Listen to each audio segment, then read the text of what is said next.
আল্লাহ তাআলা থেকে বর্ণিত, তিনি বলেন, রাসূল সাল্লাল্লাহু আলাইহি সাল্লাম বলেছেন, দিরহামুর রিবা ওয়া ইয়াকুলু রাজুল ওয়া হুয়া ইয়ালামু সাদ্দু মিন সিত্তাতি ওয়া সালাসিনা জিনিয়া। এ আদমের ছেলে মেয়ে শোনো, যারা সুদ খায় তারা তার মায়ের সাথে 36 বার জিনা করলে যত পাপ হবে তার থেকে বেশি পাপ হবে 1 টাকা সুদ খেলে। বলেন কিভাবে বলবো আপনাকে হাদিস?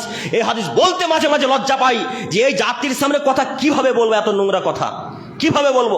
কেউ মায়ের সাথে জেনা করতে পারে? কেউ মায়ের সাথে থাকতে পারে? কেউ থাকতে রাজি নয়। আল্লাহ নবী বলছেন, এই আদমের ছেলে মনে রাখো, ওই যে ইহুদি খ্রিস্টানেরা পাপ করতে করতে করতে করতে করতে করতে তার মায়ের সাথে জেনাতে লিপ্ত হয়েছিল। ইহুদি খ্রিস্টানেরা জেনা করতে করতে করতে পাপ করতে করতে করতে তারা তার মায়ের সাথে জেনাতে লিপ্ত হয়েছিল।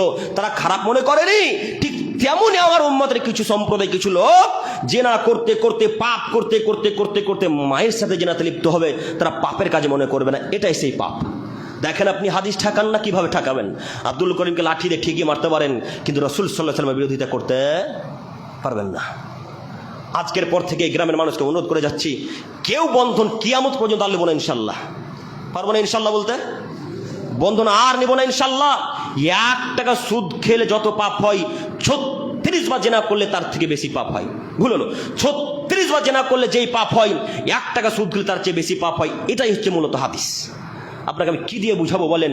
সম্মানিত মুরব্বী সাহেব, সম্মানিত যুবক ভাই, আপনাকে বোঝাচ্ছি আমি, আপনি আজকের পর থেকে আর লোন নিবেন না, আজকের পর থেকে আর বন্ধন নিবেন না। দরকার হলে, প্রয়োজন হলে ভিক্ষা করে সংসার চালাবো, কিন্তু লোন নিব না ইনশাল্লাহ। পারবো না ইনশাল্লাহ বলতে? পারবো না ইনশাল্লাহ বলতে? এই যে যুবক ভাই, আপনাদেরকে বলছি, আজকের পর থেকে আর লোন নিব না। যেই লোনটা নিয়েছি এটা আমি গিয়ে শোধ করবো, আমার স্ত্রী যাবে না ইনশাল্লাহ। মনে থাকবে ইনশাল্লাহ। আমার স্ত্রী যাবে না, আপনি যাবেন। আপনার স্ত্রী কখনো কোনো পরপুরুষের সামনে যেতে পারে না। এটাই মূলত শরীয়ত।